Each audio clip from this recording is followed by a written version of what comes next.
Hi, I'm Colleen Murphy and I have so much fun. I've been having so much fun for about 24 years.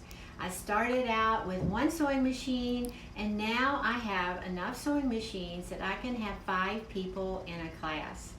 I want to share with you what we do, and let's begin by taking a tour of the room.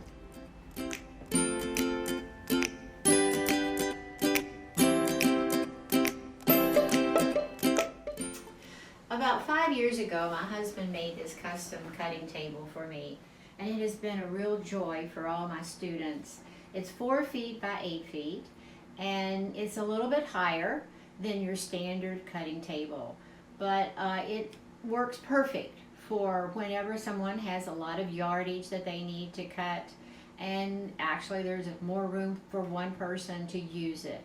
So I can't say enough good things about this cutting table. You're going to notice that I have different machines, that I don't have all the same brand. I have Viking, I have Bernina, and I have Elna. I have had Brother and Pfaff in the past, but I like to have a variety rather than having them all the same. I know when people come here and they're new to sewing, they don't have the resources, more than likely, to make a big investment in their first machine. And I want them to have the experience of what it's like to use a high-end machine that has a lot of features that maybe your initial sewing machine won't have. Along with the sewing machines, the same is true for the sergers. And many people have no idea what a serger is, but this will be their opportunity to be introduced to sergers, and they are also different brands as well.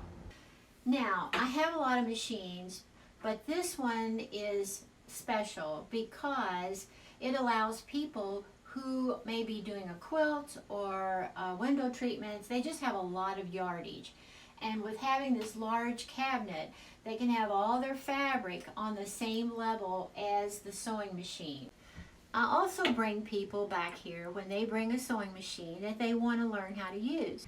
So we get it back here, we take it out of the box and set it up, and we start from the very beginning on how you fill a bobbin, how you thread it, learn what all the settings are. I want them to get really comfortable with how to use their machine so they will use it when they go home. I also have created a little handout that I give them that they are to take home with them, because it's going to help them learn and not be so intimidated by it.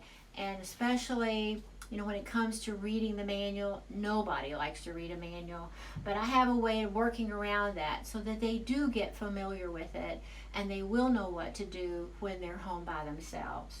Along with that, I like for them to make a stitch dictionary, if you want to call it.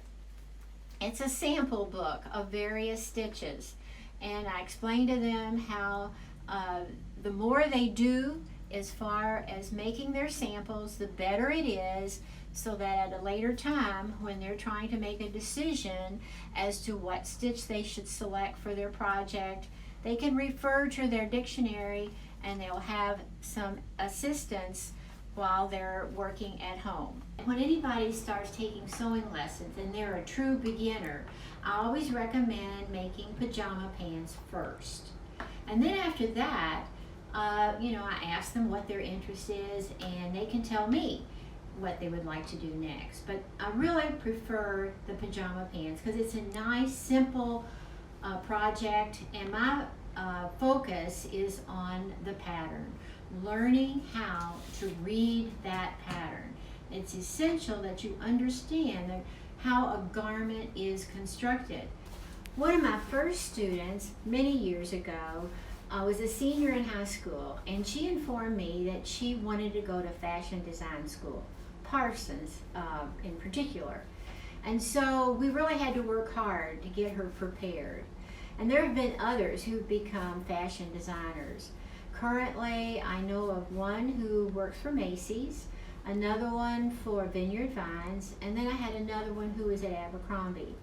I think all in all, I've had at least 6 or more students who have gone on to fashion design school and have been successful. They have reached their goal. So whatever your goal is, I want to know what it is so that I can help you achieve it.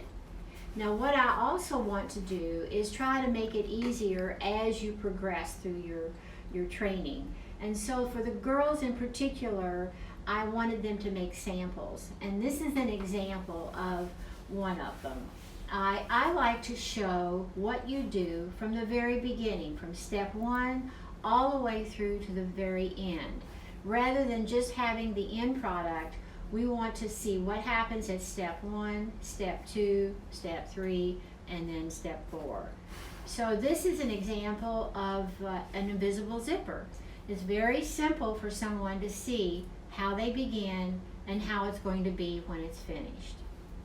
This is my library, and I have over 300 quilting books and several books that relate to fashion, sewing techniques. Being a retired school teacher, I think a library is a great source for when you're trying to come up with an idea or you need help in mastering a technique. Right in front of it is my dress form that has a garment that I created from 4 men's shirts. Periodically, I will make things for the students to see as a source of inspiration that they can possibly do it. I try to consider all levels of sewing, whether they're a beginner or whether they're advanced. Recently, I acquired this pattern cabinet and I absolutely love it. It enables me to have all my patterns, which are quite a few. Whenever I need to find one, I have no problems with it. It's just great. Well, I think this concludes the tour, and I hope that you've learned a lot from it and that you might think one day you would want to come to So Much Fun.